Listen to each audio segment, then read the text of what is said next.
And yeah, whānau, before we get into it, I don't know about waiting for everyone. I think 1 minute past. We're just on time. It's a good time to just crack into it. Heaps of us here, whānau, and people that do roll on in, they will roll on in. But we've got two. Obviously, most of you have probably had a yarn with me before, so I don't really need to introduce myself. Whānau again, though, Blockchainmāori here. I've got two wicked, epic people to introduce you to. But before I get one of them on, whānau, can I just get everybody to unmute for a second?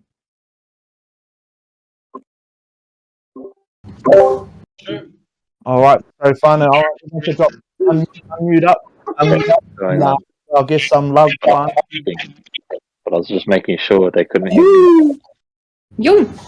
Oh, come on, that was teeth, whānau. That was teeth. Surely we can do a little bit better than that. Yo, let's go! Let's go. Let's go.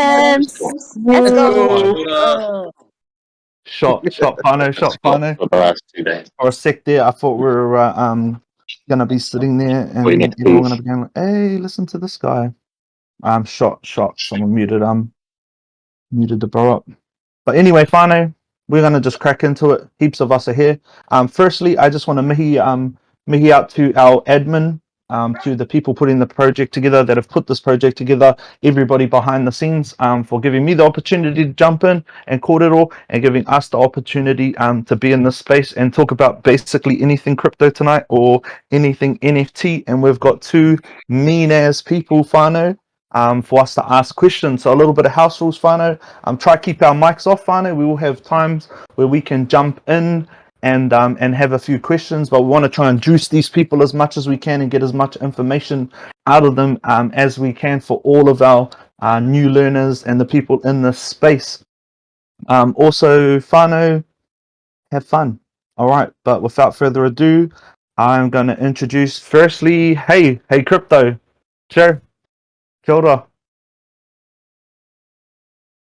Kia ora koutou. I'm Haycrypto, so awesome to be here and to be sharing the knowledge. So just a bit of background about Haycrypto and why I created it.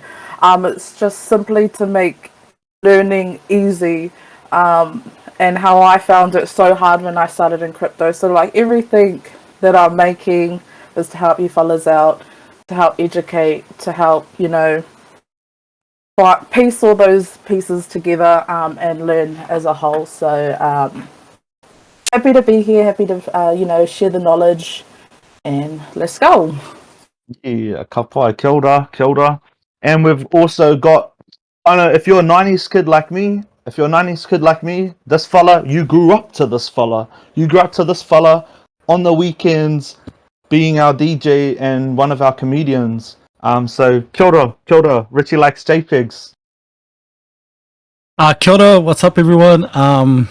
That's a funny intro, bro. We're just leaving that in the past, okay? That's the past. My name's Richie, or aka Richie Likes Jpegs on YouTube. I'm an NFT photographer. I've done alright through selling NFTs, and that got me kind of interested in PFP projects as well. So yeah, it's just good to be here. Look forward to talking to you and answering any questions. Yeah, kia ora, bro. Too much. So we've got pretty much some base questions, whānau, around why crypto, what about crypto. So for everyone that does have questions and doesn't want to jump on and ask them on the mic, that's sweet. Chuck them in the general chat. I'll scan while our guests or our visitors are having hopefully not visitors, hopefully they're here to stay forever. Are having a cordial, but yeah, hey, why crypto for you, and like what got you started? Yeah, well, I think for me, like it was just that curiosity and just hearing people talk about it, and that kind of got me thinking, like, what is this? And back then, this was like in 2017. Like there wasn't that much info out there that there is now. But yeah, I think just the purpose of it, how it's decentralized, it builds trust, it can't be altered. So that's kind of something that I kind of, dived into. But then as it got bigger, cryptocurrency was just a form of, payment kind of thing. But then now there's more functions to it. There's like the infrastructure of it, there's services, there's financial, currencies, there's the media, there's NFTs. It's like, a big space. But yeah, I think curiosity was one of my main ones that got me into crypto, and it's kind of just led me here. But yeah. Why? And Richie, like, I know you're like the ultra NFT guru, my brother. But what are you? Are you jamming? You obviously got to be jamming crypto in some way, shape, or form. To be honest, I've come into this backwards. I saw an opportunity to sell my photography. That was the whole, like, I wasn't even really looking at crypto, to be honest. And then after selling, I had to set up a wallet, buy some Ethereum, to get set up on Foundation and OpenSea. And then I was like, oh, okay, what is this? And then it's kind of opened my mind up to crypto. But to be honest, the only two coins I mess with in crypto are Ethereum and Bitcoin. I look at NFTs as separate projects, as being their own coin in a certain way, and that's how I look at that. And I kind of don't really. When I first got into NFTs, a friend of mine sent me a bunch of videos with Michael Saylor and Raoul Pal in them, and they were very. They're kind of Bitcoin maxis, and they were kind of So I believe in Bitcoin and Ethereum quite a lot, but I haven't been convinced about a lot of other stuff. I think I'm not really into the volatility game as far as coins and that goes. So yeah, I'm a bit of an NFT maxi, but it's definitely opened my mind up. Selling NFTs has opened my mind up to Bitcoin and Ethereum, but then also other coins are on my radar, like Solana and Cardano, but then also stocks, shares, bonds, finance, and investing in general. So it's kind of like this backwards step from NFTs backwards. So yeah, I'm interested in kind of everything now. And even talking about stock shares and things like that. Hey, do you see crypto as a type of stock?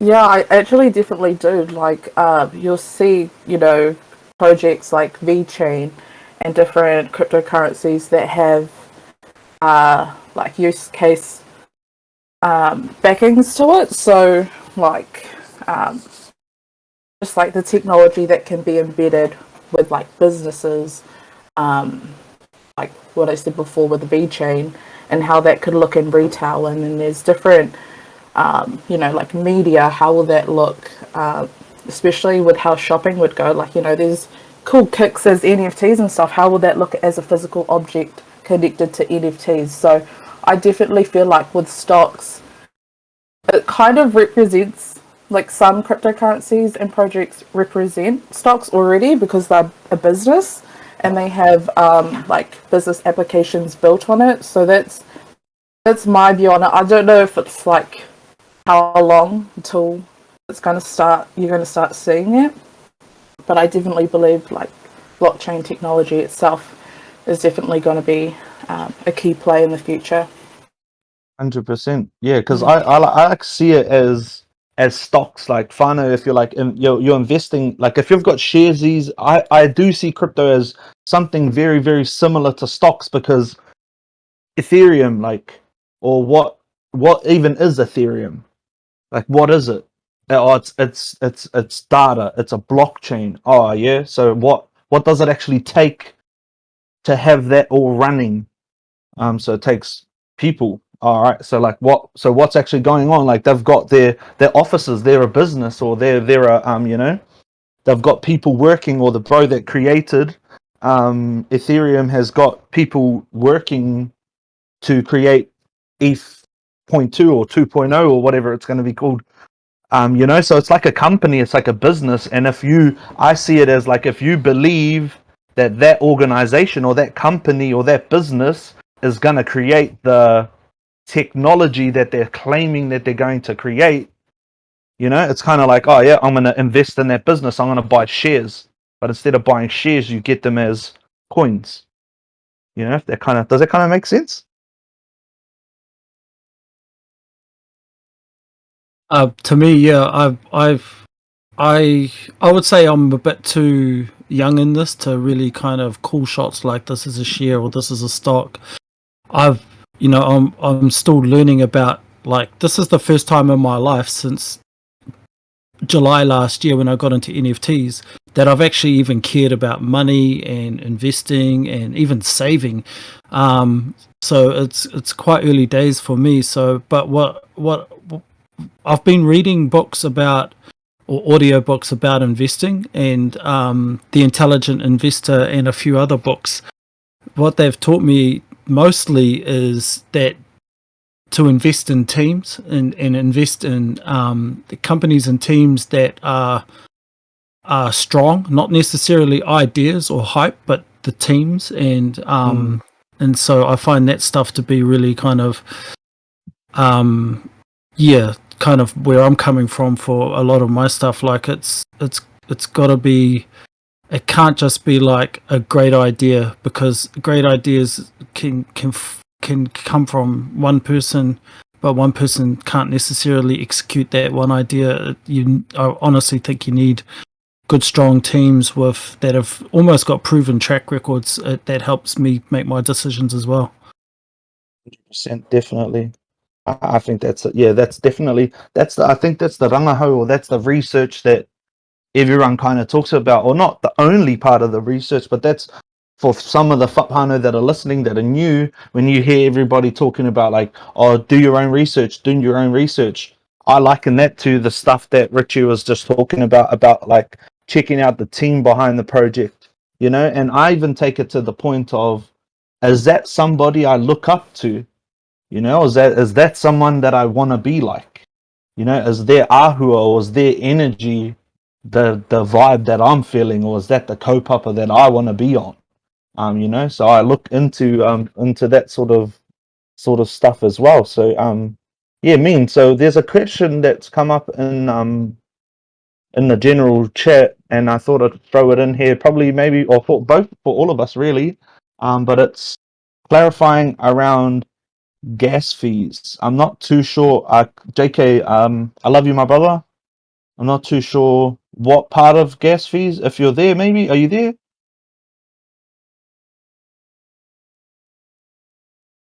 Carl, man, must be busy and listening. That's Kate Tapai. But gas fees, like, what's your question around gas fees, my man?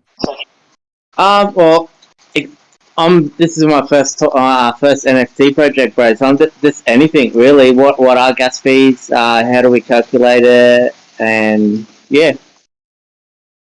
I reckon Hay's also got hacks for gas fees. I'll let you get this.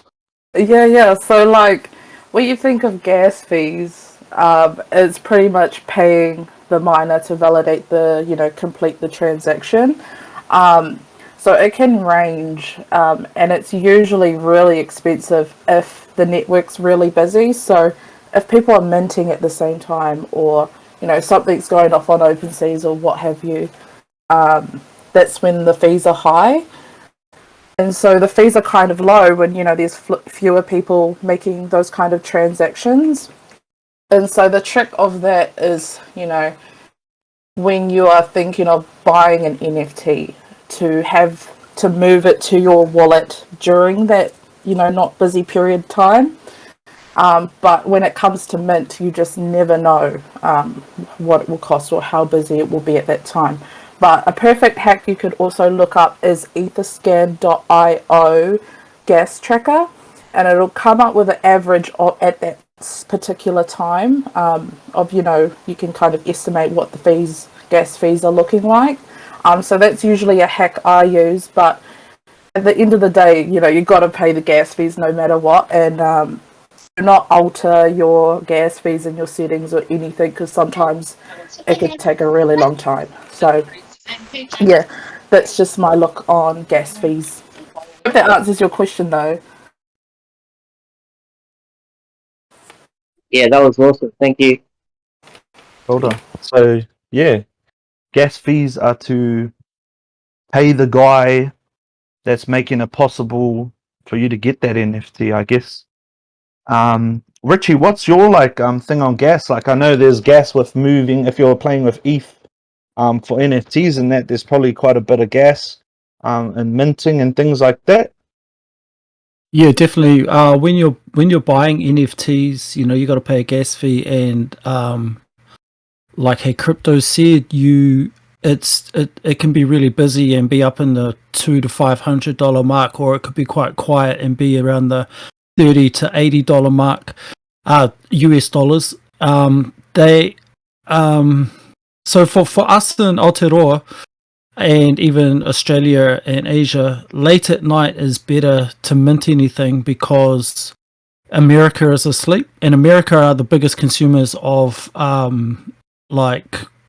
gas, because they're a lot. There's a lot more people there that are a lot more bullish about Ethereum and NFTs. So and also there's no projects minting from the States late at night. So for example, one of my bros had a drop of a big project a couple of weeks ago, and he asked me what time I should do it, and he should do it, and I said drop it at 8:30 at night, because then you've got, for the next 4 hours following the drop, the gas fees should be quite low in Aotearoa. But for example, if there was a big project here in Aotearoa that dropped at 11 a.m. in the morning, and they specifically targeted New Zealand, it's like that's a really bad time for gas fees. So gas fees were up near the $100 mark. But also when Ethereum's pumping, gas fees, there's like gas fees can be good and bad depending on whether Ethereum's pumping or not pumping. So if Ethereum's on its way down, gas fees can be like good, and when Ethereum's up high, pumping, gas fees can be bad. So yeah, it's a good time. It's a good time to be minting at the moment, because Ethereum's taken a bit of a hit. So gas fees are pretty sweet in general. Like, it's only like $45 right now, which is sweet. I don't like paying more than $100 US for gas fees. I think you should wait. And so I don't know what time Eager Beavers are thinking of doing the drop, but I honestly recommend any time after 8 p.m. at night is better than in the mornings. In the morning, it's like it seems like a great time, because that's when everyone, on a Saturday at 11 o'clock is a good time, because people aren't working and all that. But gas could be anything at that time of day, depending on what other drops are happening. So nighttime, I feel, is like, if you're going to do New Zealand projects, or even if you're minting or buying anything on the secondary market, do it at nighttime. Do it late as possible, midnight even. That's sorry. amazing. Can I just go further with that before I lose what I was going to say?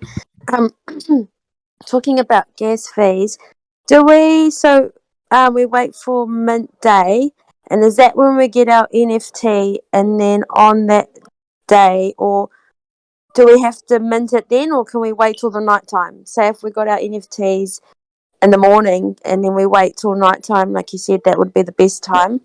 And then we mint it, or we buy it, so we pay out however much it is, and then do we pay gas fees once we're about to buy the NFT, or when do we have to pay gas fees? So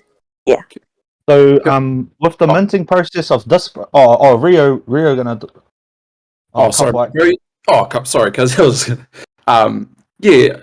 So our mint is going to be 24 hours for whitelisters, to give them the opportunity to jump in. If it's too high, jump out, jump back in. So they'll have a 24-hour window where they'll be guaranteed up to 2 for their wallet. Was that what you were going to say as well, Rich? Or blockchain? I was going to add on, like, for the minting. When you're minting, you're minting and buying and paying for gas is all at the same time.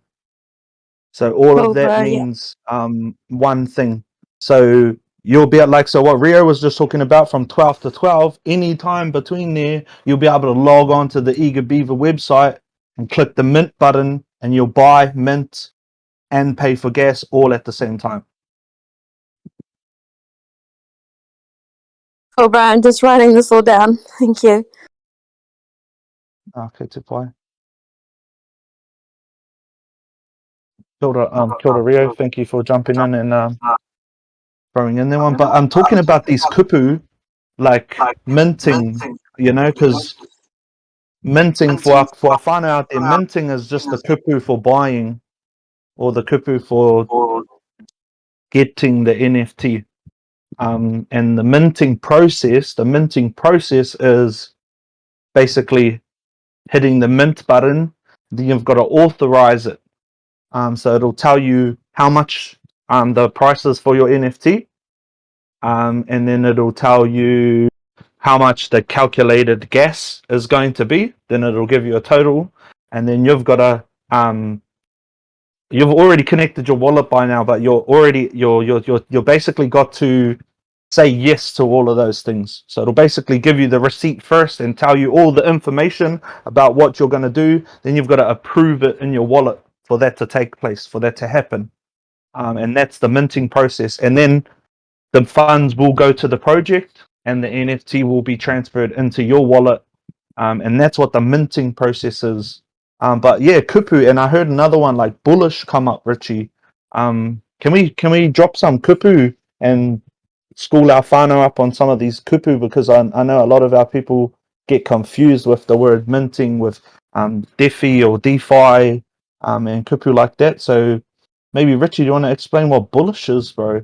I heard you use the kupu. Yeah, so bullish means I'm really, if I say something is bullish, or if I say I'm bullish about a project, that means I'm really into it. Like, I think it's going to be a big deal. It's a positive affirmation, I think you could say, for something. Nice. Kapai. And what about bearish? Bearish It's is like it's the opposite. So a bull market, when you say bullish, is like is a good thing, and bear or bearish is a bad thing. A bear market. I don't know like the deep roots of that, like where they come from. For bear and bull market, but that comes from, that's not even crypto. That comes from investing in general, and stocks and bonds and all of that stuff. No, kapai. And what would you like? How would you explain the minting process of like the average minting process, bro?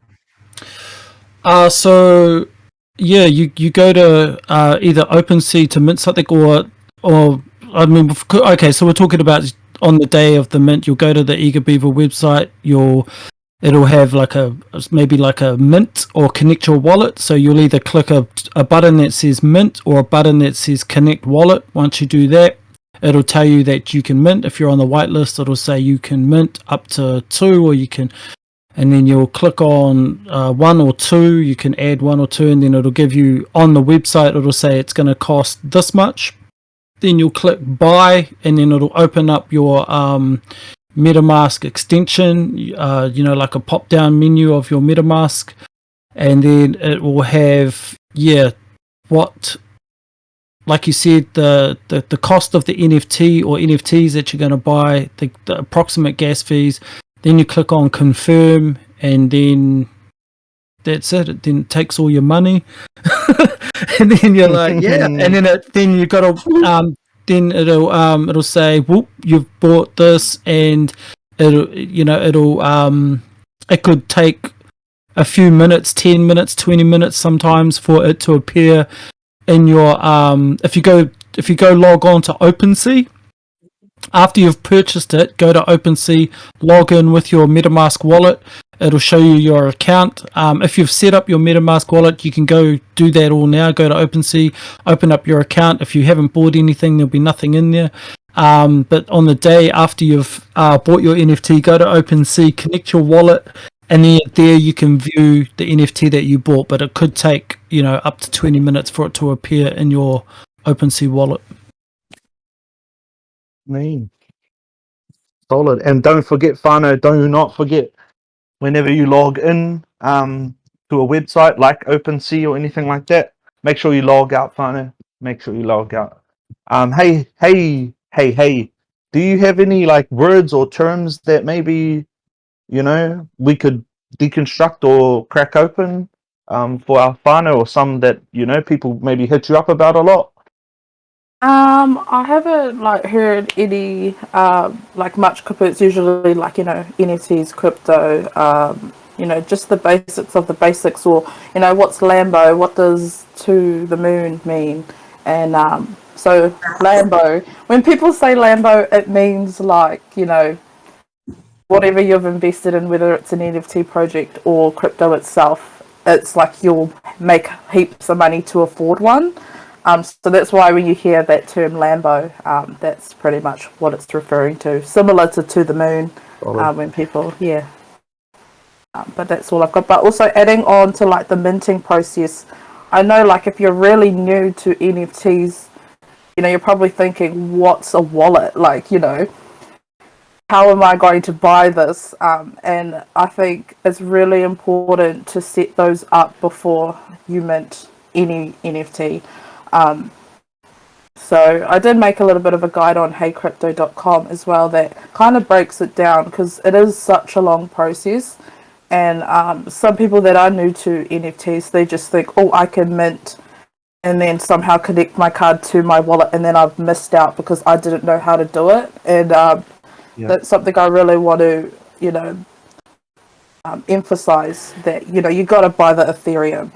And when people think of that, it's like, you know, Ethereum's an ecosystem, it's a currency, it's a whole bunch of things. But when you think about it, like when you want to buy an ice cream, you got to pay in New Zealand, like, you know, if you're in New Zealand, you got to pay with New Zealand dollars. It's just like if you want to buy an NFT, you got to pay with Ethereum.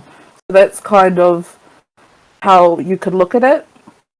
So setting up a wallet and then getting that Ethereum, you know, that cash, I guess, to pay for the NFT, that's your first step. And it's pretty much where I would go before, you know, you stress about all the mint and all that kind of stuff. So once you've got all those sort of whānau, you'll be all good. Oh boy, so like that, running it back then in the process, like a basic overview, how would you approach everything? Hey, like what would you suggest? What would your guide for newcomers wanting to get an NFT be? I reckon the first thing you would do is look into, you know, a wallet, and this is where you're going to store your you know, your cash, your Ethereum, and it's also a place where you're going to store your NFT itself, and that's what you will connect to OpenSea to visually see it. So then once you've set up your wallet, now it's like, okay, where am I going to buy this Ethereum from? And Haycrypto is one that I would recommend looking into, because they also include the gas fees in the rate to move it. You still have to pay the another lot of gas fees to do the minting. So, you know, you're doing two transactions. But yeah, I would look at Haycrypto or Binance, and then you'll have to send it to your MetaMask. And that's the wallet you would have set up at the, you know, at the first stage. And then from there, you will have your Ethereum in your MetaMask ready to go. But also consider, like, you know, if it's 0.15 for the NFT itself, you'll have to calculate, you know, what's a rough estimate it'll cost for gas fees, and then buying that amount. So that's that step. And then, yeah, when it comes to the mint price, I mean, the mint launch date, then you can go in and mint, connect. And it's, if you don't have a browser, like it's just easier on a laptop or a desktop to get MetaMask on a browser. On a phone, it's just so hoo-ha. But I'm sure a lot of NFTs as well, projects, they don't allow you to do it on a phone. You have to have the browser. So that's always good to set up on your phone. But yeah, It's pretty much the process. And then once you've minted it, give it a couple seconds, and you can view it on your OpenSea account. And the thing with MetaMask is that your profile is actually connected to your MetaMask. It's your account details, basically. So that's how you can, go into OpenSea, connect your wallet, and then bam, there's your NFT. And like, in terms of MetaMask, because there's a few people that have been like saying it's hacky, in that, like, is there other ways to, like, in your eyes, are there other ways to protect your MetaMask, or are there other ways that you protect your MetaMask? Yeah, so definitely. I reckon, so when you do the sign up, you'll get like a 12-word phrase, and this is like a seed phrase, and you have to write that down. And this will help if something happened to your laptop or what have you. But you've got that recovery seed to get in on another device. But then when you think about it, like anything on the internet is a security risk. So it's up to you, like how you take those precautions. But for me, I just make sure my device is clean. I keep all my, my passwords and my seed phrases secure. You can also connect a hardware wallet as well to your MetaMask. That's just, adding those extra precautions. And then there's like, how do I protect my passwords and stuff? So there's a really cool password manager called Bitwarden that you could use. Or for me, I also use a YubiKey, and that's like a hardware to FA thing. So, I have to actually plug it in and press the button for me to actually get in. So there's just so many security things you could do. I think I'm just over the top, but like, you just never know, eh? You just gotta be on top of that stuff. But yeah, I think being real security conscious, especially if you've got valuable things in your wallet, you don't want anything to happen to it. No, I mean, it's too much, sis. And Fano, if you are listening and you are chilling, and you haven't already, I reckon you probably already have from hearing what these two are talking about and stuff like that. But got a notepad and taking down notes and things like that. And I'll try and remember as much and drop it in the chat afterwards. But hey, Richie, what are your I suppose, talking in terms of safety, what are your sort of tips around safety, bro, in these spaces? Oh man, that's a huge question. First of all, for anyone who touching briefly on what we've just been talking about, on my YouTube channel, I'm going to be shelling my YouTube channel hard out. But on my YouTube channel, I made, when the bro Mr. G did his drop a couple of weeks ago, I thought it would be a good idea to make a video on how to buy NFTs in Aotearoa.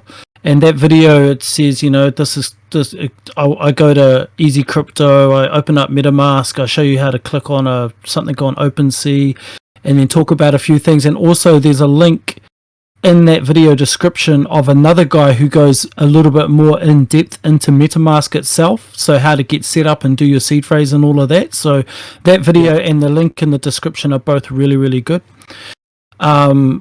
But for security, there's lots of things. When you log into your MetaMask on your Chrome extension or wherever, you can also just lock it.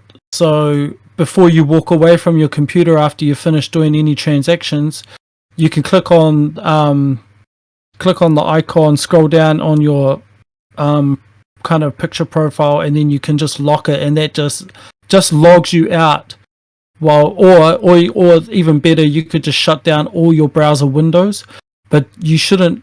One thing I learned early was you don't log into MetaMask, buy something, and then walk away from your computer. You either lock MetaMask or shut down all the windows, because then it'll log you out. You just want to make sure that you've always logged out when you finish what you're doing. If you do get to the stage where you've got expensive things or a certain amount of Ethereum that you want to protect, or a certain amount of whatever currency in your MetaMask, get a Ledger or a Trezor cold wallet, or cold wallet or whatever they're called, hardware wallet, just so then anything that's in there can never be taken out.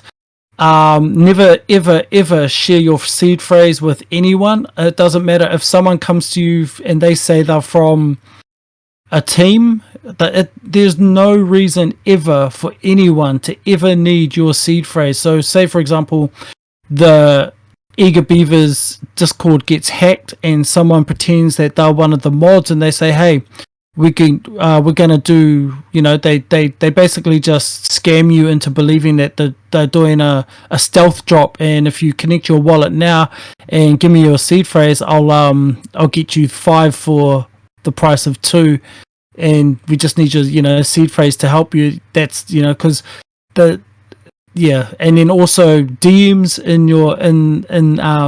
DMs in Discord.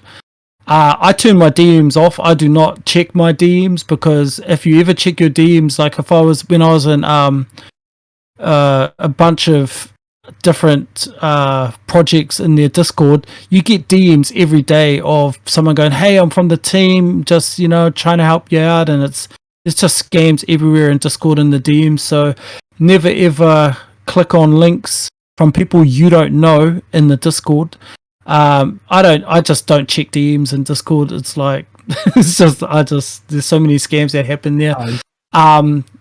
Always make sure you're on, if you're going to go to a website, every Discord will have a section that says official links, and that's where you, like, if someone sends you a link to the Eager Beavers website anywhere other than the Discord, the official links, or if anyone ever sends you a link to any NFT project, don't go to it. Write down what the project's called. If it's Eager Beaver, go to the Eager Beaver Discord, sign up, go to the official links, then go to the website from there. Because there's so many scams happen from people saying, here's the official, here, go to the website, and those are fake websites people have built to scam people. So yeah, DMs in the Discords is a big red flag. Don't recommend it. Kapai. I seen another because thank you for your safety chat. I was just scanning through our general chat for a few questions. There was one that came up about minting. Just to hop back real quick, when you mint, do you know what NFT you are buying, or is it a luck draw? So sometimes you know what NFT you're buying, and sometimes it's a luck draw. So in projects similar to Eager Beaver, you know that you're buying a beaver, but it is a luck draw in which beaver you get, and that's what's super cool about the golden beavers. The golden beavers. But Whānau, does anyone want to jump into the chat? I do see a few questions here in regards to like NFTs and things like that. I'm about to ask Richie probably another big ass question. But before we ask a super duper question about NFTs, does anyone want to ask, hey, myself or Richie, any questions at all about crypto? Hi, it's the Kings here. How are you guys? Hold up.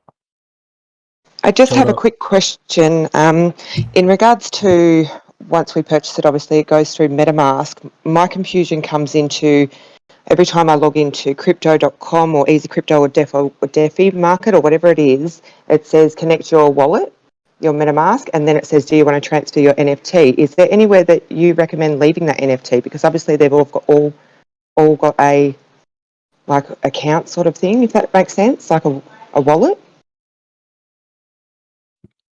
So your NFTs are stored in your MetaMask, and then anywhere you go with that MetaMask and log in, you can kind of opt to view them. OpenSea will show them straight away, so will Rarible, but you can kind of like just display them in other places as well, but there's no real need to, because those aren't necessary unless they're marketplaces. Like Coinbase are about to start to have an NFT marketplace where you can connect your wallet and then sell the NFT that you bought from a website. You can choose to sell them in different places, But for me, I don't bother because the biggest marketplace at the moment is OpenSea, so that's where most people are usually willing to go. So I don't really see much point in. Only place I've ever sent an NFT is to my ledger, and that's like just another section of my MetaMask that's locked. Okay, so really, the Rarible and the Crypto.com and Easy Crypto, they're all just a platform. It just depends on where you're buying your Ethereum from. Is that right? Yeah. So the crypto exchanges, so you can buy and sell and send and send your crypto to your MetaMask. But then you can also, I think some of them are now getting into like being able to sell your NFT from there as well. I know Coinbase is going to get into that. But yeah, the to me, I don't see the point because the market's not really there. The market's on OpenSea, so I would just leave it.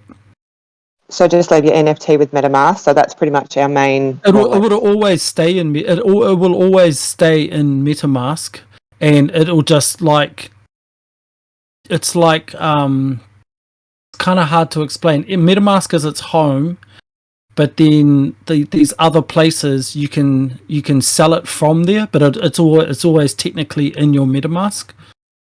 So that's perfect. It explains it perfect right there. It was just that's where I think I was getting so confused, and there's a lot of people that want to that are recommending things, and I just thought I didn't know the best way to go, but I've got it all set up, and that's fine. Now I know that that's like its home, so it will constantly live there. Correct. Yep. Thank you so much, guys. Shoulder. Thank you for the awesome question, and thank you for the awesome answer, Richie. Whānau, does anybody else have any crypto questions for Haycrypto or for Richie Likes Jpegs? Kia ora, it's Chimininga here. I do. I just have a couple of questions around your guys' opinions or advice on kind of where to start, where to research in terms of understanding what short-term and long-term, I guess, projects or coins to kind of invest in when it comes to crypto. For example, my mum was telling me about like farming, or she said something called drip or farming, and so she said it's kind of like you stake. This is my understanding. This might be wrong. You stake your coin in, and like every 24 hours, you click this button and you get like passive income returns. So that was like one way, but it's really slow. But I still can't really get my head around it. So my question is, basically around what kind of short-term and long-term projects or coins or things do we get into, because it can be quite overwhelming with how big the space I think is getting, and just where to start for me is just quite a lot. So I'm just trying to figure out where should I start in terms of investing for both short-term and long-term. Like, is farming the way to go? Is something else the way to go? Just buying ETH or whatever it is. Who wants to have a crack at that first? I've definitely got something, but hey, do you want to have a jam? Yeah, of course. Kia ora for your question. I think with the long and short, how I would start is really like, pen and paper. And if you go to like CoinGecko or CoinMarketCap, they usually categorize cryptocurrencies. So like for me, how I do it, I look at break it down short, long, and then I have different use cases of cryptocurrencies like Ethereum, Bitcoin. There's like VeChain or like entertainment type cryptocurrencies, and there's like ecosystems. There's energy type cryptocurrency projects. I think it's more doing that research and being like, I like this project, not because everyone else likes it, but because I like it, and you've put that time to really look into it. And like for me, I don't like telling people, what's good, what's not, because it's just my own research. It's what I feel like this is something. So that's something you could definitely look into. And then once you have, got an idea of how your long and shorts are looking, and you can go like, okay, how can I stake these? How can I make money off these? And there's heaps of cryptocurrency projects that let you stake in platforms. and it's just breaking it down bit by bit. So, you know, you've chosen your coin. Okay, can I stake these coins? Oh, and then there's what platforms can I stake these coins on and earn interest off? Like there's farming, and this is where DeFi comes into. And they're just like, you know, decentralized financial kind of apps. And that's where you can make your money as well. And it's just putting in that research to like, okay, do I trust this platform as well? So there's so much trust that you have to do and research behind it. And it is a lot, I'm not going to lie. But, you know, at the end of the day, it's your money you're investing in, and it's putting in that extra bit of time rather than hearing it from, you know, so many people talking about it on YouTube or influencers, or you know, you can read like 20 articles about it and it's just up to you kind of thing. But yeah, it's just so big, and I think pen and paper and road mapping it all out and just making it easy, because then you have to think about, okay, what wallet do I store these in, you know, and it's just, it becomes a lot. And I think just starting from, you know, pen and paper, long, short, and, you know, going through that whole step, that will help you in that process. But yeah, hope that gives you kind of a general idea of what you were asking me. I hope I wasn't rambling on too much. Kapai. Hey guys, can I just say something? I'm still trying to wrap my head around this, but when I first when I first was told about OpenSea, someone said to me, like, showed me this monkey on there, and it was like worth so much money. And like, I'm just wondering, why was that NFT worth so much money? And honestly, because I've seen the beavers, I love the artwork. So like, to me, all of our beavers, they were so much better they're so much better looking than this monkey that's worth, say, 40 grand, or like a lot of money, you know. It's like really up there. So that's what I'm trying to get my head around. Why is that monkey worth so much? Is the art, Yeah, or they're is it the project they're worth behind about it? 200,000 now. Those that's Bored Ape Yacht Club, so they're one of the biggest NFT projects in the world, if not the biggest in the world. And one of the main reasons that it's cost so much is because it's a part of like the billionaire, I suppose, community. And also you get to go to gigantic yacht parties with DJ Khaled and all of the people that bought one of these. So it's like a club for. So you're saying it's because of the basically the creators behind it. So those big time millionaires, they're the ones behind those monkeys. Why they're so worth millions? But you know, I think it was like quadrillion it was worth or something. Yeah, I think there's probably quite a few different like reasons. Or one of the big reasons is like hype is one of the things. You know, it was a new thing on the market.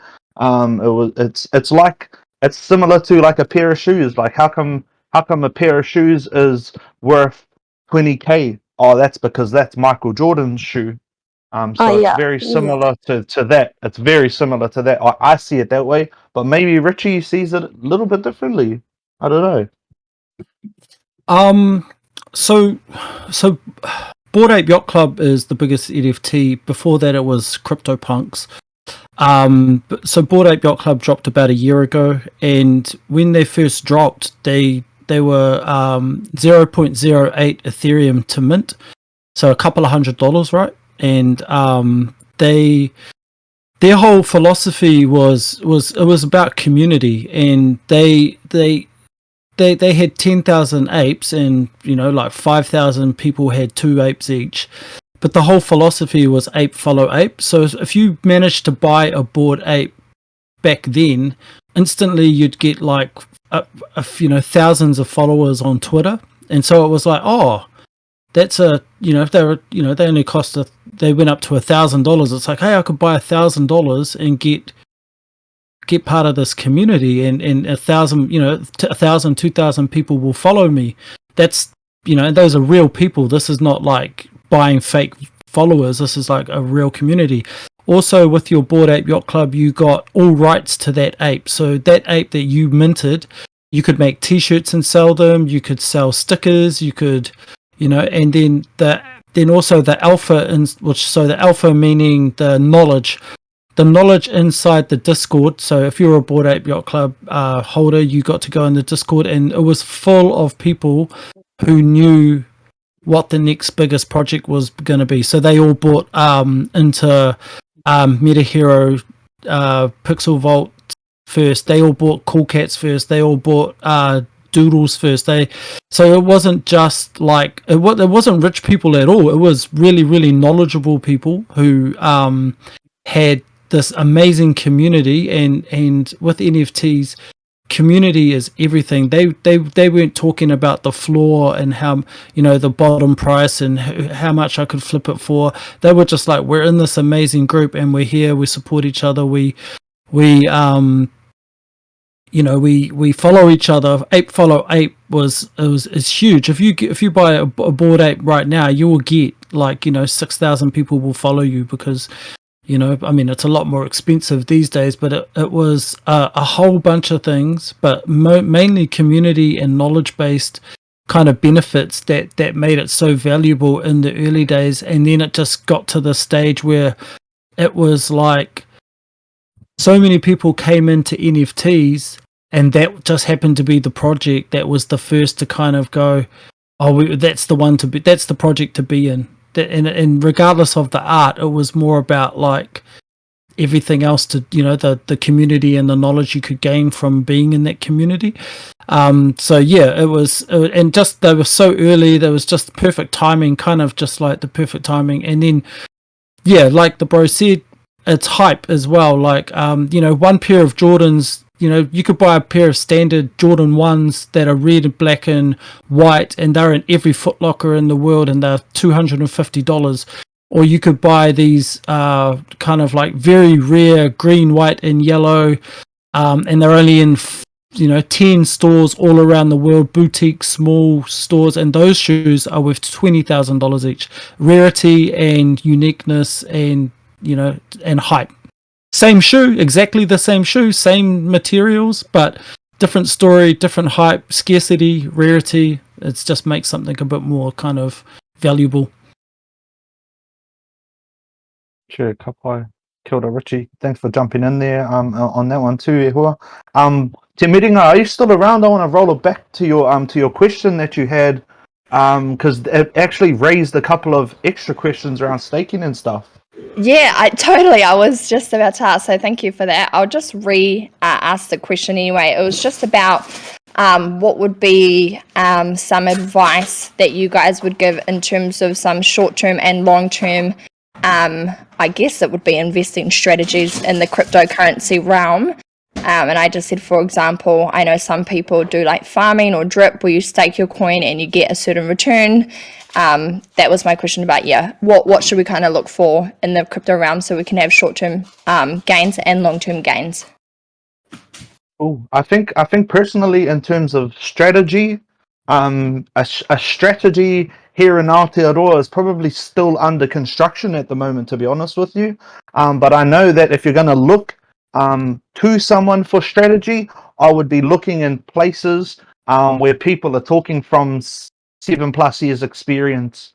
They've experienced the first dip in 2016, 2017 and things like that. If you're looking in terms of trying to find a particular strategy or something like that, I'd also then look to people like Hidden Figures on Instagram. Hidden Figures, so they're in the crypto space, but they're all about financial freedom for our whānau, for themselves, and they're documenting their journey. And they're basically what I see them doing is actually creating a blueprint as they go. The things that they're learning from different sources or different resources, they're actually building a real nice platform for our people to follow, in their sort of process and things like that. So they're really good to follow in terms of financial process and financial strategies and things like that. For me personally, in terms of long-term goals with crypto, I'm into staking. Someone did ask what was staking, what was farming. Farming is like staking. Oh, let's figure out what staking is first. So staking is basically like putting your bank or your money into a savings account. So you put your money into a savings account, and it builds interest. So putting your money into the savings account and locking it in there for a certain amount of time, that's what staking is.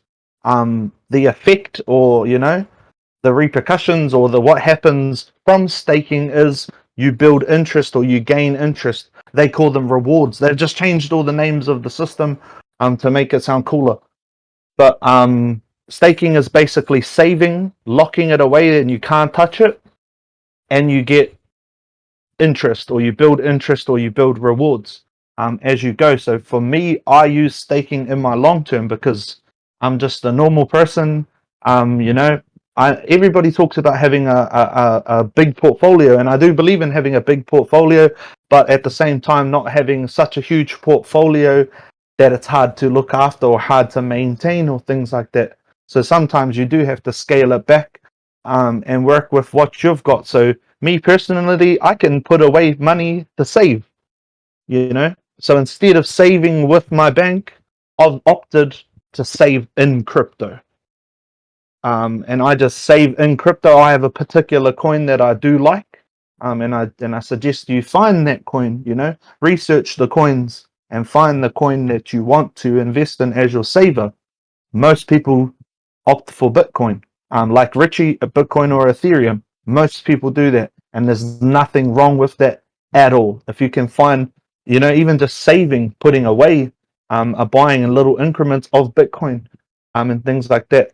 It's going to go up, and at the same time, it's not going to, unless our planet, our technology kind of gets wiped. It's not going to. I can't say not, because it could go down. It could go down, but looking based on everything that's happened before, it's going to continue going up and becoming more and more popular and more used. In terms of short-term sort of goals in the crypto spaces for myself, I don't really play with the short term, to be honest. I don't really bet on anything short term. I consider my NFT projects that I have a blast in, I consider those my short term and long term. My short term is to try and save for that NFT. My long term is to hold on to that NFT and reap the rewards that come afterwards and things like that. So yeah, I don't do much of day trading, if that's something that's come up, or any of those type of things. Putting money and moving it, heaps of things like that.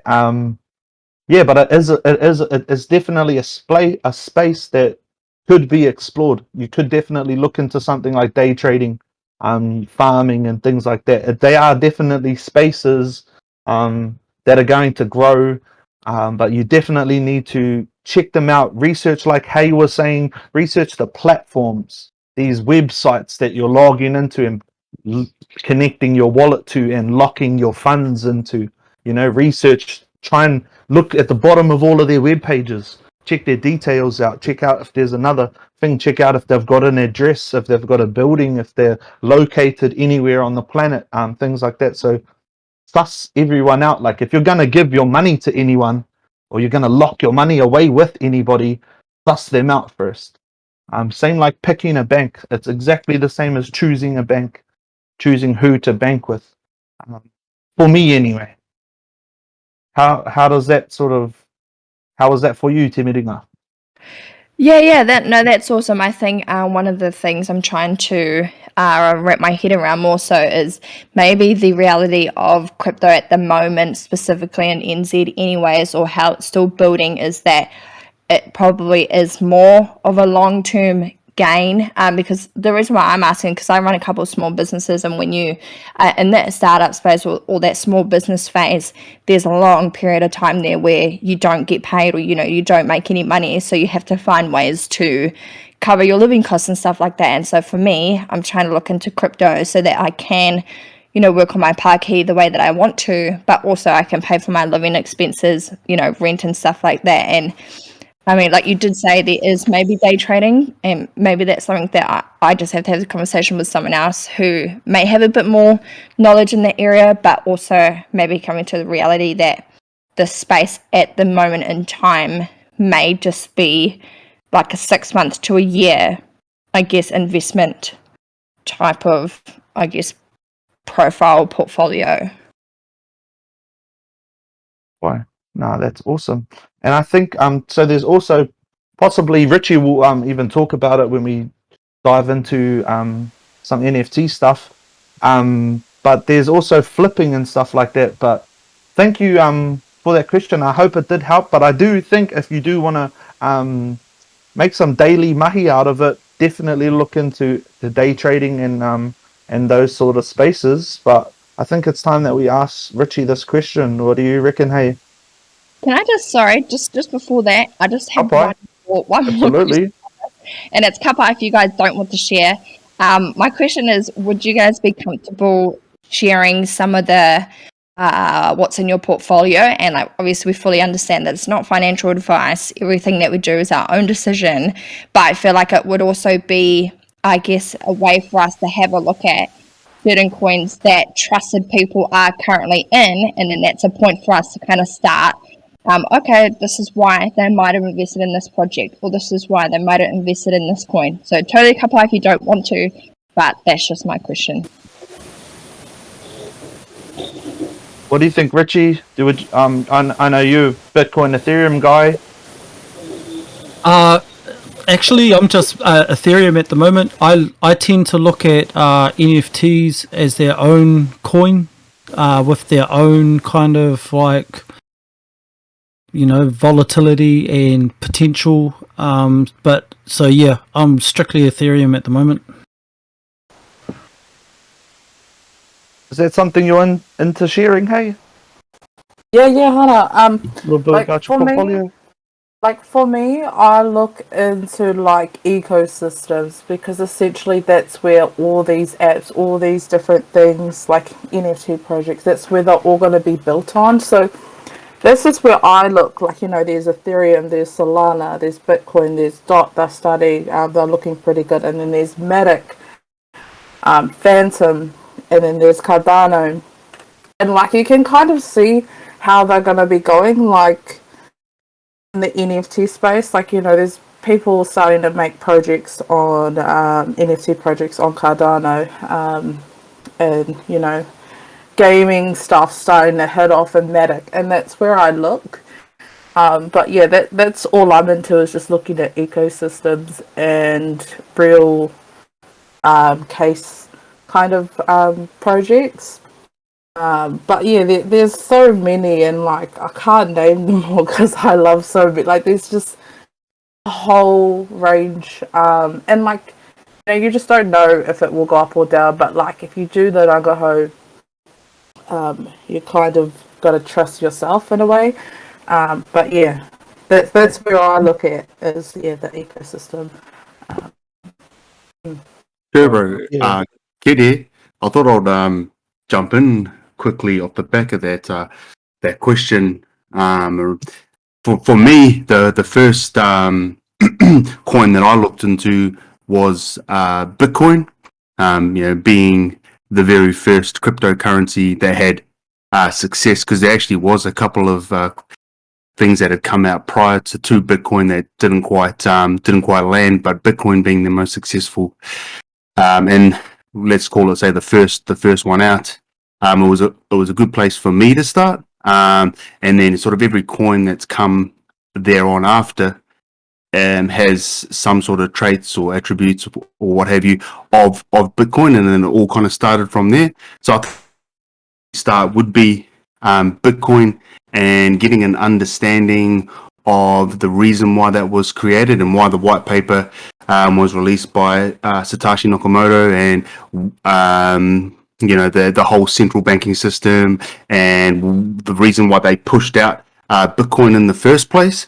And then when you can understand Bitcoin, then when you move on to things like Ethereum and say Solana or Cardano, or these other these other coins that have come out afterwards, you've got a basis or a reference that you can continue to go back to, being Bitcoin. So for myself, and what we've actually set up in this particular Discord here is we've popped in, there's a series called the Sailor Series, and that Sailor Series is hosted by a gentleman called Robert Breedlove, and they have a discussion with Michael Saylor, and Richie touched on it. Richie Likes Jpegs touched on it before, and they're both basically Bitcoin maximalists, but they give you a good understanding, not in just how the technicals work of it, with in the computer and everything like that, just for the lack of better words, but they talk to you about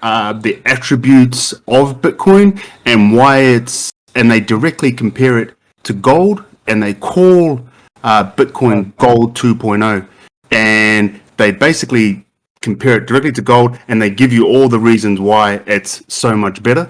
And I think if you can jump in and have a listen to that series, and it's a long series. I know I'm talking like 17 videos that are from 1 hour to 2 hours each, right?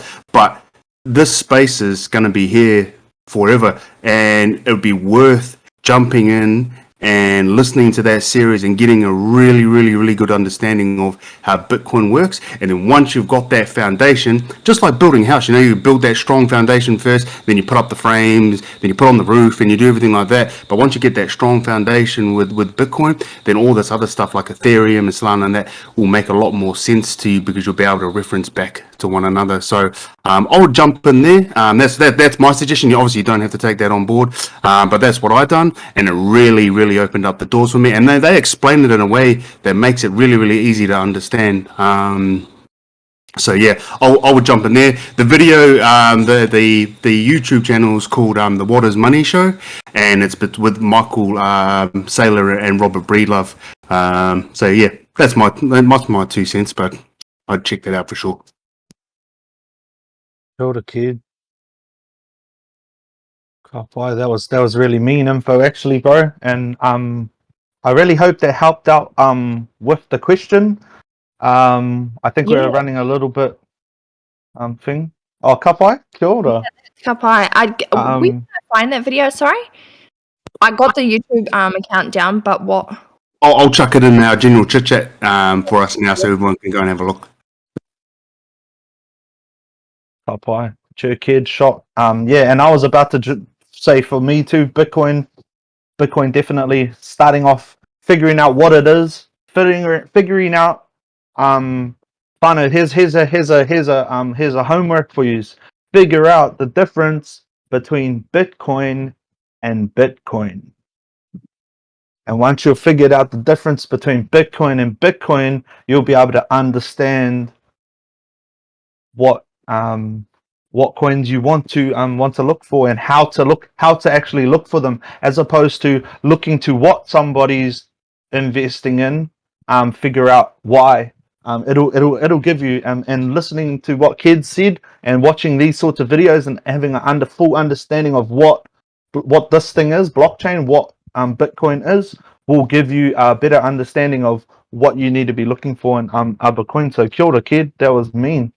But big question time. Richie, why NFTs? So for me, like I said earlier, my introduction to all of this was pretty much Gary Vee saying you can sell like your photography as NFTs, and straight away I was like, oh, okay, let's see. Like straight away I was like, oh wait, hold up, and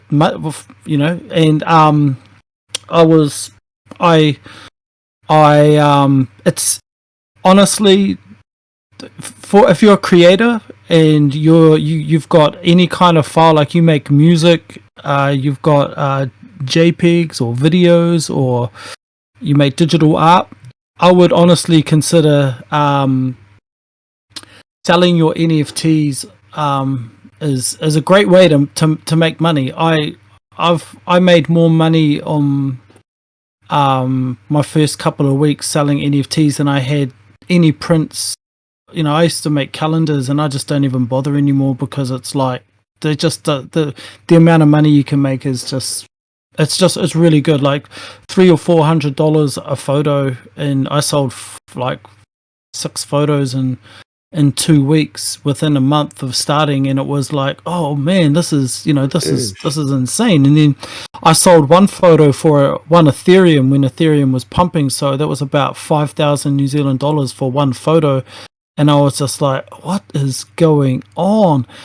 And then I was like, well, what's all this other stuff, this PFP stuff? And so I just started looking at it, and bought into quite a few crap projects that got rugged, and they're now worthless NFTs that I've hidden into my hidden section of my OpenSea. But then I was like, why Bored Ape? Why this project and not that project?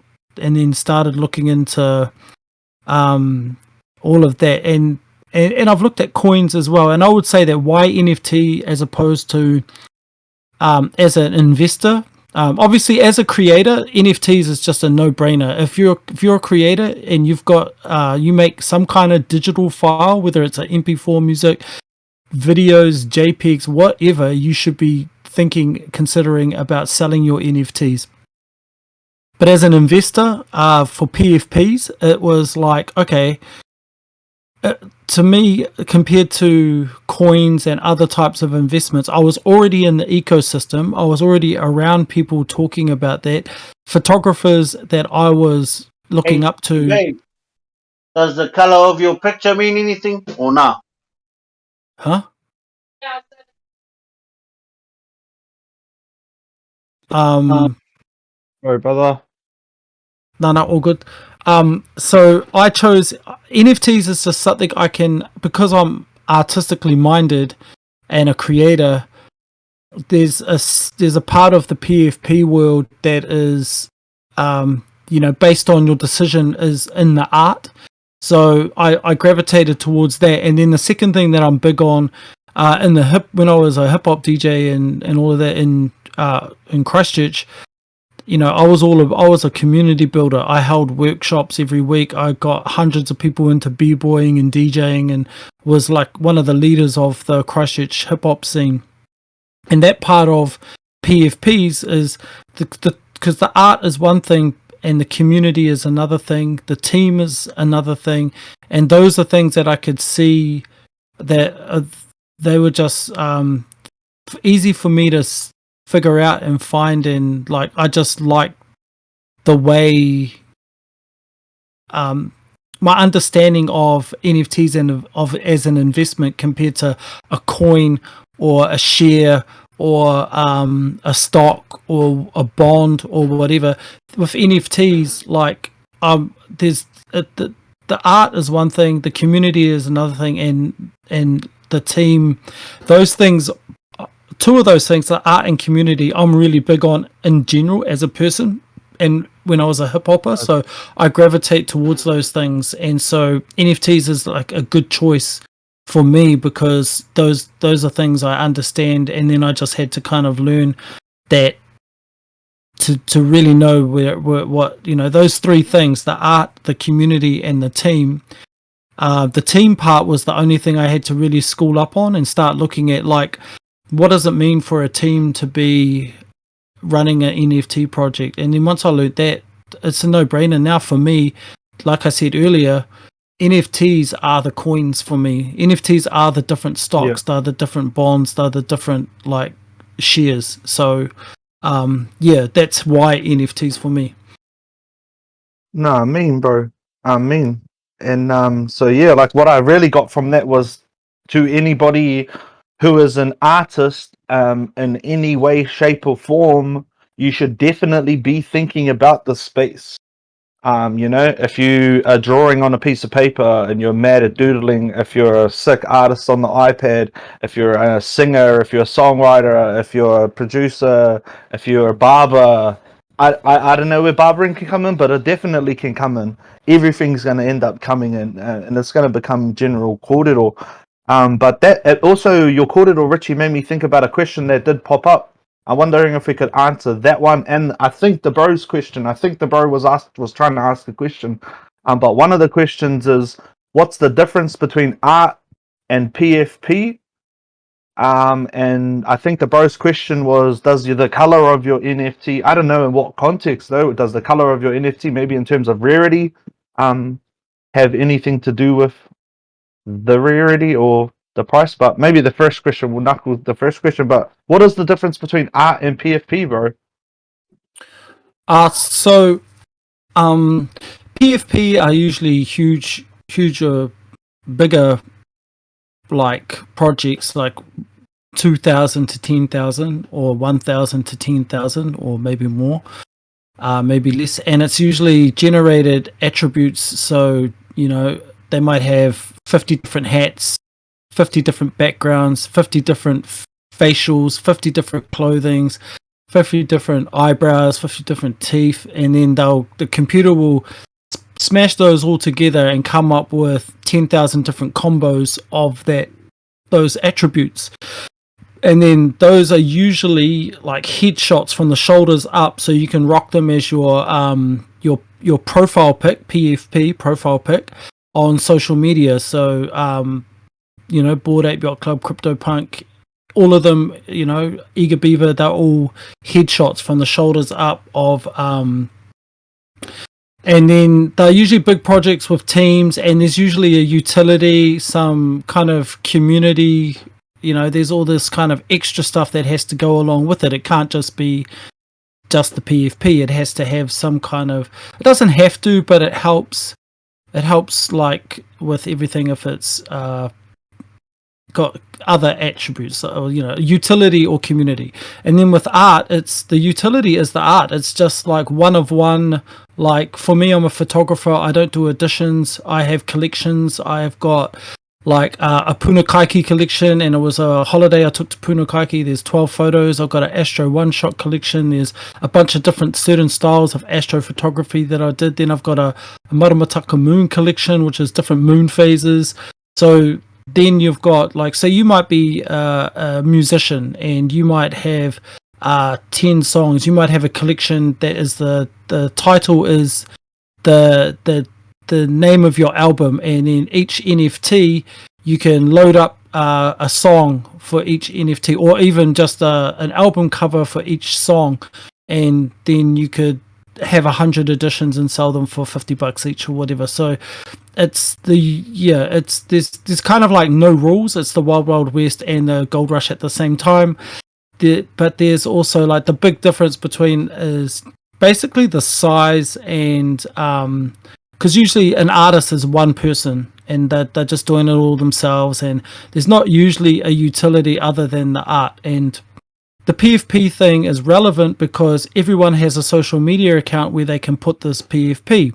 The art it's kind of a bit early. So if you buy one of my art pieces, how do you display that in the metaverse? Well, the only places really are either as a banner on your Facebook or a banner on your Twitter account.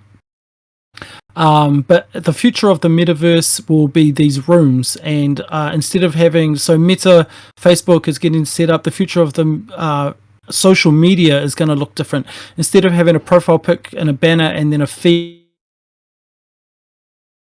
of stuff you've posted, or a community feed of stuff all your friends are posting, it's going to be a room. And you'll like Facebook will have these rooms, and instead of like you coming to my Facebook page and looking at my feed, you'll come to my Facebook page and it'll be a room, and you'll walk around it. And so it'll be like, and with the future of that, that's where you will display your art, in these rooms. So when you buy one of my art pieces, you'll put it up in these rooms. So when people come over to your social media page, they'll go into your room and go, oh, yo, he's got a Richie piece on his, he's got one of Richie's photography. He's got one of Mr. G's art. He's got a Drifter Shoots photo. And then he's got, your profile pics and stuff. So yeah, it's kind of, it's a bit long-winded, but sorry, that's my jam. Oh, kapai. So we shot bro, that was called it all. But for whānau that don't know PFP, or if you didn't catch it in the general chat, that's the profile picture ones. So when Richie was talking about PFP, he's talking about the profile picture type one, similar to Eager Beaver. And then you've got the art, which is stuff like Mr. G. Mr. G's an artist, he puts out different things like that. But a question did come up from one of our tuakana from Rio. which is an important one that I probably should have gotten a little bit earlier, whānau, but Kate Pai. Richie, what are some of the red flags that our whānau should look after, bro? Like, obviously, everyone's going to probably go looking at different NFT projects after this and whatnot. What are some red flags our whānau can look out for, so they know maybe not to, or to do a bit more research on this one before investing and things like that? I think the first thing is always a doxed team. You want to make sure that the team are real people that have real social media accounts that you can go to. So with Eager Beaver, you know that your team is doxed. You know that you guys all have, we can go and check out your social media accounts that are years old. And so if you come to a new NFT project, you go to the website and you go to the team section, and then it's got like the names of the team, but you can't click on any social media things and go to their social media accounts. That's a red flag. They need to be real people, because at any stage they can just walk away from that project and rug you, which means to just dip out and leave you with a NFT that's not really going anywhere. So the team, hopefully the team, the Discord is important. If you go into the Discord and all they're talking about is holding and hype, like this is going to the moon and that's it, to me that's a red flag. It should be the community should be like people hanging out, chilling, talking about real life stuff, real world stuff. So I feel like because and then also, does the team have a history? So if it's a smash together of people who've never worked together, I don't, it's kind of like, well, but if it's a team who have history working together, that's good, because they're not going to fall out and then just like, have a meltdown. The artist isn't going to leave. Who's the artist? That is huge. Like quite often some of these projects, you don't know, there's no link to the artist. You can't go and explore the artist's profile. Like, who are they? Where, what did they do before this? Are they doxed? Not that you want to go and harass them all the time, but it just means that they're getting a good cut of the project. They're getting, they're part of the project. They're not just someone who's been hired. If they're someone who's just been hired and you don't know who they are, again, everyone can just walk away from that project. Overhype is a red flag when stuff is overly hyped. If it's just like, if people are just, I don't know, if there's got like hundreds of thousands of followers, like, I don't know, those things are good for a good flip, like good for making good money in one day, but they're not something I'd hold on to for very long, because they're built on hype, and hype has no longevity. Hype dies down and just slowly dwindles away, slowly. The team will act like they're still there, but really they've gapped it. Yeah. I've got heaps, bro. I've got like there's so many red flags. I could probably talk for a couple of hours, but maybe just go check my videos. There's like different red flags with each red flag video I've done. Yeah, whānau. So Richie's got a bunch of videos. If you go follow him on YouTube, bunch of videos, the red flag, green flag videos. And if you noticed, whānau, that the red flags that Richie was talking about, I want to wrap this into probably our last question, which is from another one of our tuakana. Why is hodling our beavers as a community so important for our project? So bringing it back to the Beaver project, and looking at the things that Richie speak of are the similar things, are the things that I look for in projects. And they're the things that if you have been here from the start, whānau, you'll remember on the first AMA I was hounding these fellas, Kings Rio, asking as many questions about the future as possible, as I could, and not being biased or anything, whānau. I do believe I want to answer my reason for why hodling our beavers as a community is so important. Firstly, you're going to stay with the sick community that these fellas have created. That is one ultra reason, because this community is like, honestly, like the people that I actually have met here, and the cool things that have happened, during these conversations have been real and really, really epic moments for myself. A lot of it has been learning for myself. And I do think holding these things long term, looking at the bigger picture, whānau, not thinking in terms of how can I make the money now sort of thing, and looking at the future of this project. There are many things to look forward to in this project. There are so many things to look forward to. You've got the roadmap. If you're someone who likes working in the community or someone who likes giving back to people, in that roadmap, the first thing that when all of this dollars goes into the thing, it's getting pumped straight back into the community, giving rangatahi, a space to grow as artists. That's I find that cool. I have a soft spot for our rangatahi. Another reason for another thing within the roadmap is this festival that all of us have have been throwing crazy ideas out there. But if we look bigger, like we're not just gonna it's not gonna be something as simple as us getting to rage together at a festival, because that's gonna be sick. Like that's gonna be so cool, getting to meet all of yous in person at a festival. But we're going to be able to say that we've been a part of history. Say, well, we helped put that festival together, and we're getting, something back for putting that festival on, and things like that. And that comes in terms of rewards and things like that. But it's like anything, whānau. Like if you do the mahi, if you smash it out and do the mahi, in this case, if you help grow, build the dam, and you hold on to this NFT. I know. I can feel it. I can just feel that it's going to be it's definitely worth holding on to. But hey, and Richie, what are your guys' feelings being a part of our community or this community? I really like the roadmap. I like the gifting of instruments, the festival, and also the up and coming artist thing. I think those things are really, really awesome. I think for me, the Eager Beavers is not something that you want to look at as a quick flip. For starters, it's small numbers. It's not like severely overly hyped, right? Like it's not about the money, so it's never going to be about the money.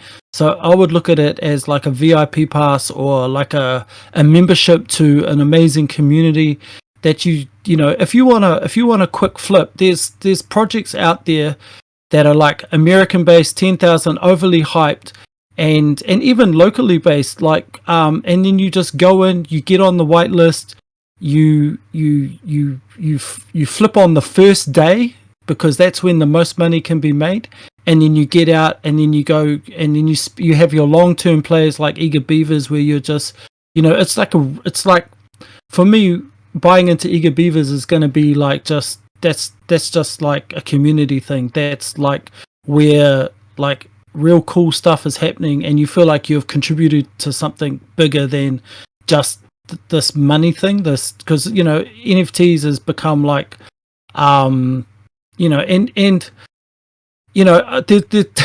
there's so many projects like that people went into thinking that it was all about the money, and that expectation is what made them leave early. And I think you should just look at this like for what it is, and it's it's about the team has a lot of connections and want to make stuff happen and can do stuff, and they've done it in the music industry already, so they can deliver on that locally in New Zealand.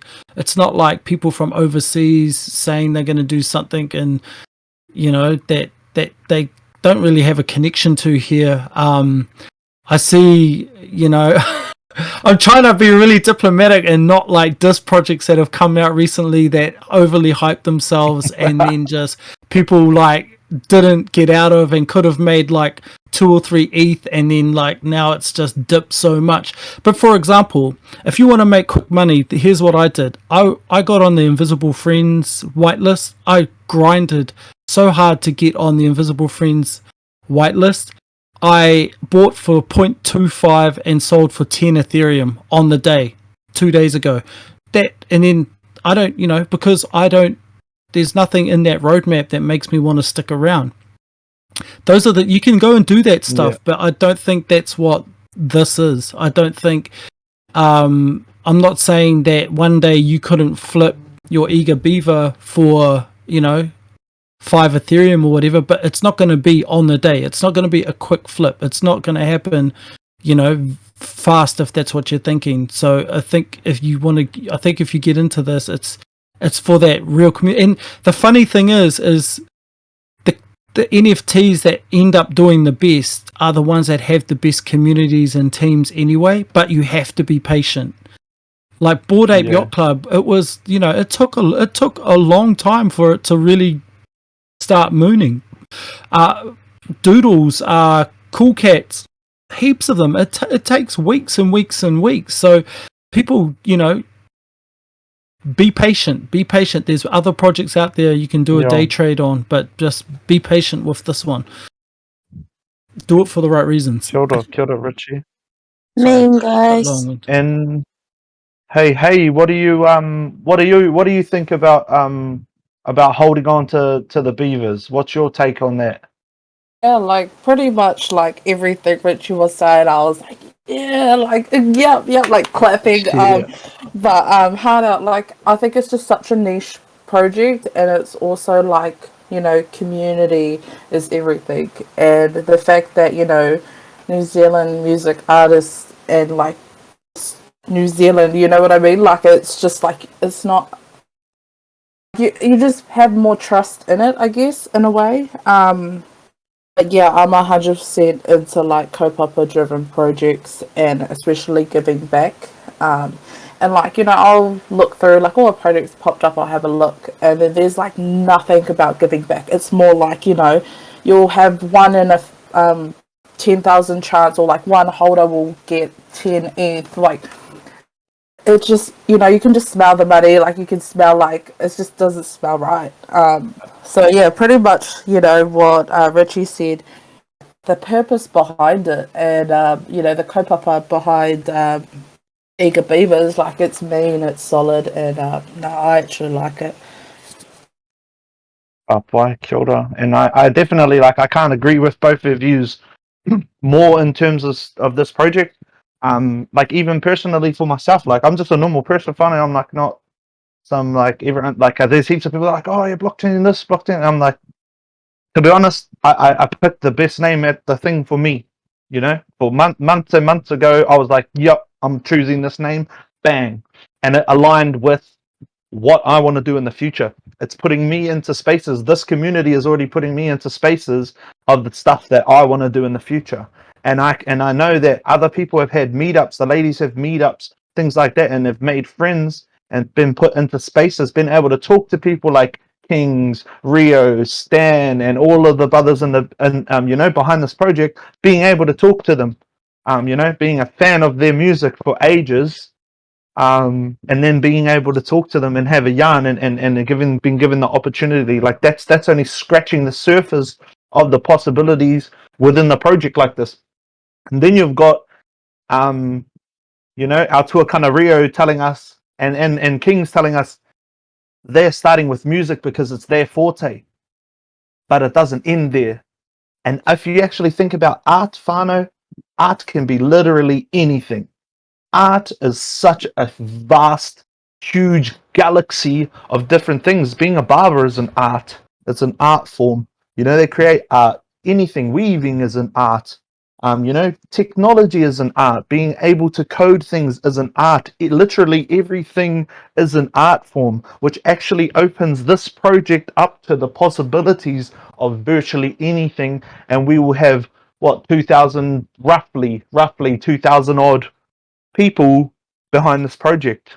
If double mint happens, 1,500, but like there's quite a few of us here with that same belief and that sort of kaupapa. This could actually take flight to some wicked places. And I don't mean to sound like the super hype up guy in this project, but I'm naturally the super hype up guy anyway. But I do have a really, really strong feeling for this, and looking at those flags, that flag system Richie talked about, we can see everybody behind this project. almost daily. A couple of days ago, we were dropping everyone behind this project and everything like that. Rio's always putting out, all the boys are always putting out so much information. Dre on here, kids always dropping mad information about the project, you know. And Rio and Kings are always doubling back, you know, sending it back to us and giving us, you know, from their voice, from the horse's mouth, this information and what's going on and what's actually happening. And at the same time, if they screw us all, whānau, they won't have any fans in New Zealand, in their home country. Literally won't. Oh, they might, but, you know. And I'm pretty sure that these blokes wouldn't do that to us, you know. Like, they wouldn't, like, you know, they wouldn't want to do that. Like, they live off us. And I'm not mean to try and take away from all of their mahi whānau, and, you know, because they've got into the places they've gotten because of their mahi and their determination and where they've come from. But not to take away from it. But they do live off of fans. Musicians live off of fans. Artists live off people that buy their art. You know what I mean? So it all does weigh on the strength of the community, you know. And yeah, I think that's what my kaupapa, or what I have to say about that. We are going to wrap it up, whānau. I did hear one of the sisters, I believe, jump in to maybe ask a question. So I do want to throw it back to everyone and see if they have any last questions for myself. Hey, Richie, in terms of crypto, NFT, anything like that, if you want to unmute and jump on. No mai. Kia ora. I would like to ask a question. Sorry, I feel like I can't. But I have a question about smart contracts. So I understand that in the blockchain world, you create smart contracts to protect the project, but I still don't really understand what that looks like. How do you create smart contracts? What do you need to do there? Like, if I was to create my own project, what kind of things would I need to look out for? Do I need to get certain people on board? That's kind of what my part is. I think most definitely, probably in terms of building your own project, definitely need to look into building a team, you know, building people in these spaces. But it would start with learning what the smart contract is, what the smart contract actually is. And that's what's behind the NFT. That's a lot of the work behind the NFT. So in terms of a project like this, the smart contract is going to be the things that are built in behind the picture or behind the Beaver that allow us to do certain things with it.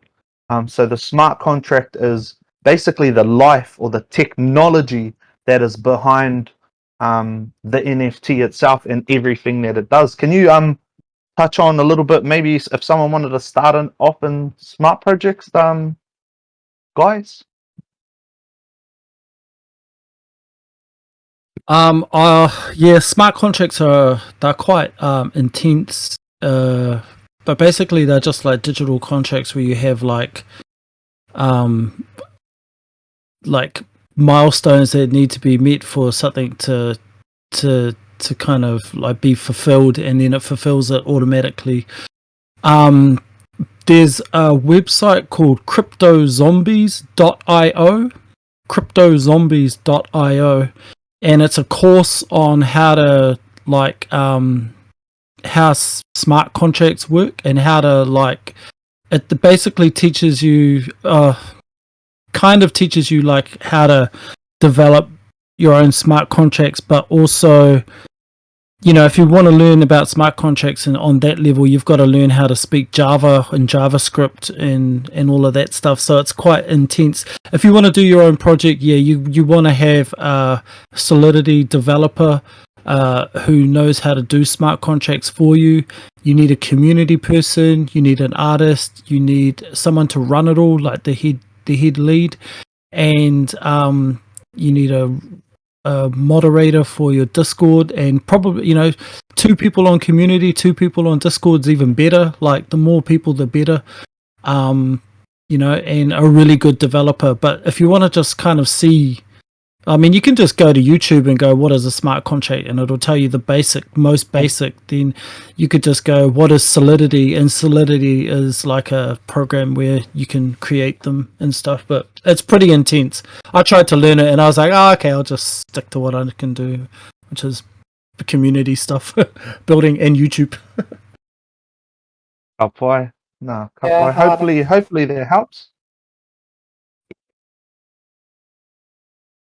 Whānau, does any hopefully Te Miringa, did that kind of help you out in terms of smart contracts? Yeah, I thought it might have been a hefty question, so I'll go on that. I'm on that website, Crypto Zombies, and then I'll just have a tutu around with that. Ka pai.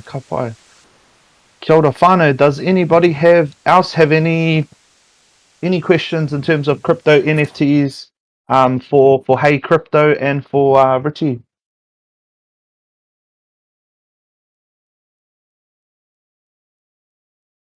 I have another one. I was just trying to give time for someone else to jump in. Ka pai.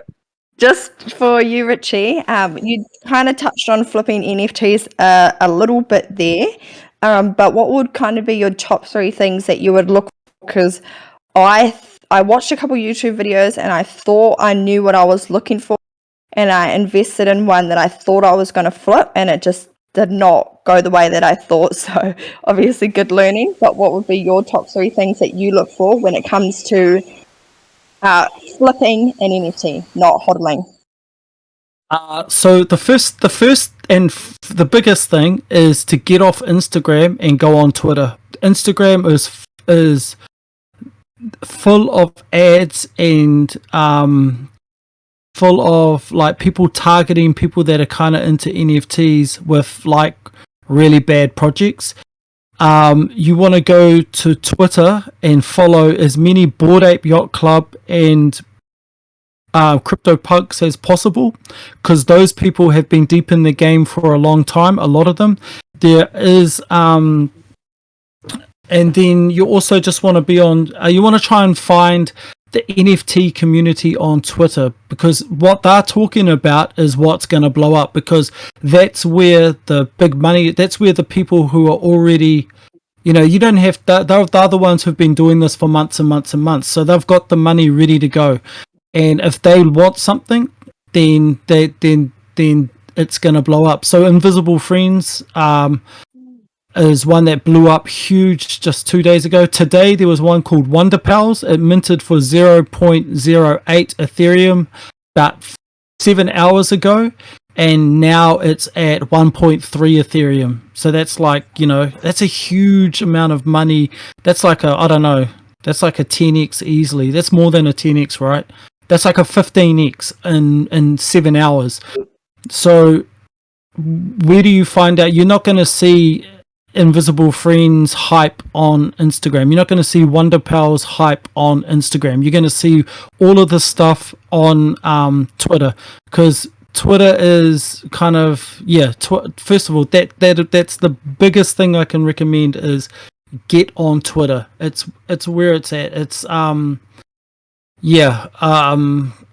then I don't know, it's hard. It is.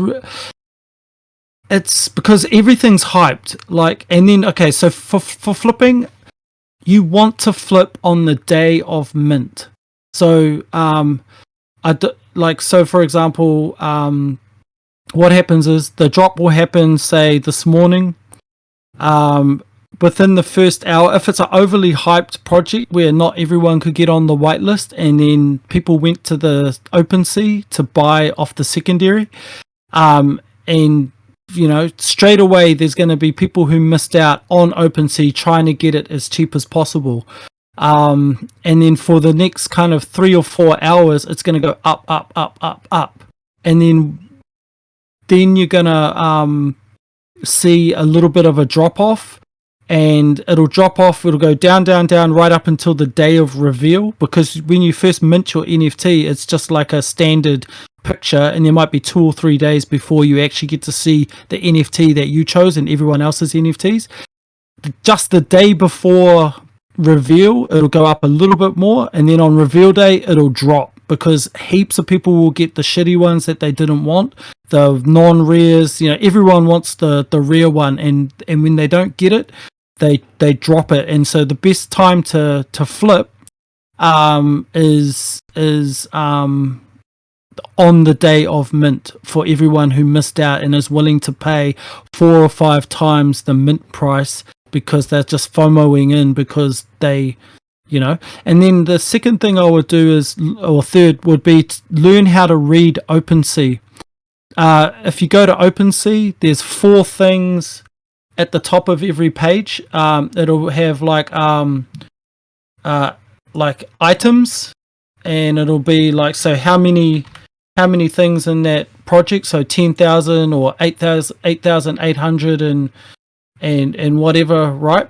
And then it'll have next to items, it'll have and that lets you know like how many there are. So maybe there's 10,000, and then the next icon beside that is owners, and so how many people own these NFTs. You want as many owners as possible. So if you've got 10,000 NFTs and there's only 3,000 owners, that means that most people have on average 3 NFTs. So there's going to be a lot of dumping on the floor. There's going to be a lot of like, you know, but if that number's high, like 6,000 and there's 10,000 NFTs, that's quite good, because it means more people are going to hold because they've only got one.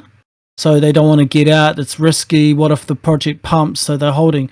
Then the next one is the floor price. Obviously, the floor price is the bottom, the cheapest one you can get. So if that's really, really, really low and the project's been out for a few months, that's a red flag, because it's kind of like, you know, I don't know, it's just not a good sign. And then the last, probably the one that is the most important, is volume traded. It's the last one on the right on OpenSea. And if you go to volume traded, it'll show you all of the activity, and that's really important because you can see how many transactions happened in that day. So if you go to that, if you click on that and then scroll down, and there's like 20 transactions in the last hour, and then like 20 transactions the hour before that, that's really, really good. But if you go to that section and there's only 1 transaction in the last hour, then 2 transactions the hour before, that means there's not much happening with that project. So it's slowed down a lot. There's not a lot of like movement. With also back to the floor price one, if you go to the floor price, you can check what the cheapest one is, and then what all the next one is. So a thin floor means like the floor might be 0.01, but then it might be 5 sales away from 0.5. That means it's a really thin floor, and that 5 people coming in could 5x that whole project. But if it's like there's one at 0.1 and then there's 100 until it gets to 0.2, that means that project's not going to grow very fast. It means that it's like it's going to be a really, really slow grind just to get it up a bit. So learning how to read OpenSea, because quite often there's 2 ways to look at it. You either buy at mint and flip on the day if it's a hyped enough project, or you know, if it's, I don't know, but then that's hard to gauge. I would get all my hype from Twitter. I would not go off. If you get an ad on your Instagram stories and it's for like a project, I would definitely go check it out on Twitter and find out if it's got real engagement on Twitter. Are those people that I said to follow on Twitter looking at that project? The Bored Apes, the CryptoPunks, the Cool Cats, the Lazy Lions, the Doodles, all of those communities. If they're looking at something, it's gonna blow up. If they're not, it could just be overly hyped. You want experienced people because they know how to be patient. They know how to hold. They don't just get scared as soon as the floor starts moving down a bit, because like I said, on the day of mint, the floor's going to drop on the day of reveal, the floor's going to drop because people didn't get rarities. And then all of a sudden, if you've got a whole community full of newbies and they see the floor just go down a little bit, they all start panic dumping and they go, oh. But if you've got a community or holders full of like old school people, they're going to go, yeah, that happens. That's just a few people dumping. That's what happens. It'll correct itself. And so, there's a lot to look at. And yeah, sorry, that was a very long-winded answer. Okay, to fly, bro. Okay, to fly. That was awesome info, bro, and heaps of it. So yeah, definitely, fam. Definitely, we do have to wrap it up. We do have to wrap it up, Whānau. But we are going to wrap it up. But that was really mean info, Richie. And I do recommend, Whānau, to re-watch this and re-listen to it. You know, get a notepad and actually break down the things that we were talking about it. So the video of this, or the replay of this, will be up in the AMA replays. I do suggest, Whānau, that you jump in the new to NFT space, have a corded all in there. Also, there's some how-to videos that the team has put together, and they are going to be putting out more and more how-to videos also in this space to help our community grow. But what we're going to do, Whānau, is I'm going to have a cordial. I'm going to hand it over to our last two to say any last words, and we're going to show them some love, and we're going to catch yous up. But firstly, I want to mihi out to our tuakana, to our people behind this project that have given me, Hay and Richie the opportunity to jump up and kōrero to everyone. So thank yous so much. And mostly I want to thank you to everybody that's stuck around, everybody that's listened, everybody that's tuned in and taken their time to be a part of this community and everything like that. Definitely go follow Richie on YouTube and Twitter. Subscribe on YouTube, Twitter. Definitely go check out Haycrypto. She's got a website and she's on Instagram. And if you want, you can follow me on Instagram. That's okay, but you don't have to. But oh, good, Whānau. Thank you so much. And Hey and Richie, would you like to have any last words? Just do your research. Nothing I said was financial advice, but really, like, there's no easy money here. There's no, if something looks too good to be true, it probably is. Really do your research, learn about this. There is a lot of money to be made.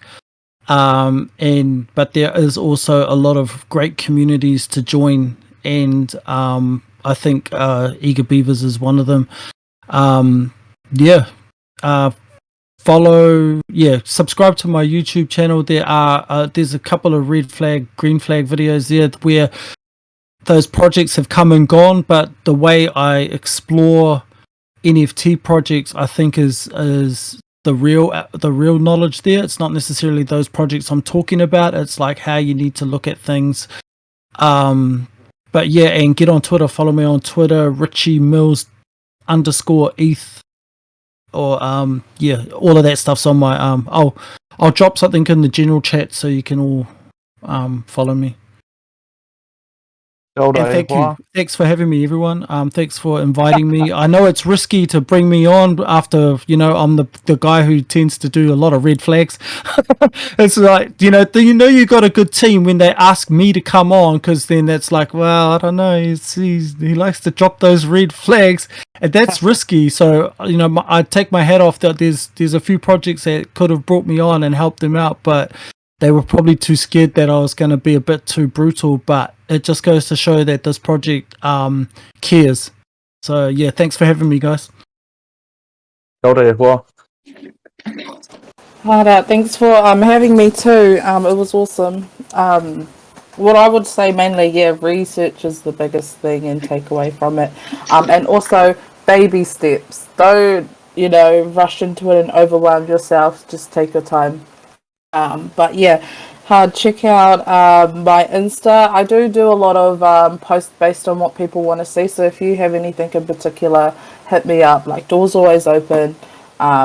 More guides are coming up on haycrypto.com. So I'm just building that platform and how we can all get educated with all this different stuff coming up. So that's me. Thank yous both so much, and thank yous everyone. And sure, if I don't know, someone really wanted to hear Richie, so if Richie wants to stick around and stay in the VC, that's Kate's Pie. But that's us, Whānau. Thank you so much. Did our tour kind of want to say anything at all to close us off?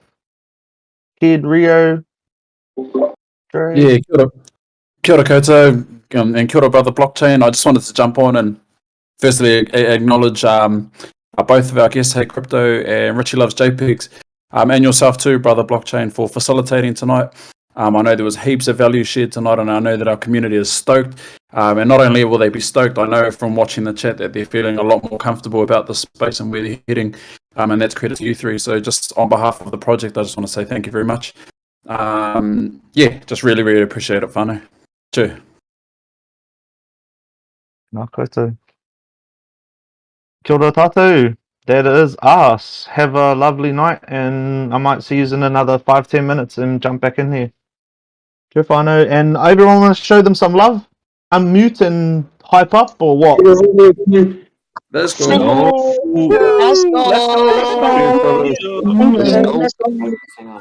Let's go. Thank you so much. Thank That was so you. cool. Thank you. Appreciate you. Taki te whānau. Chill, Daddy. Kia ora. Oh, yeah. Oh, no. You're done.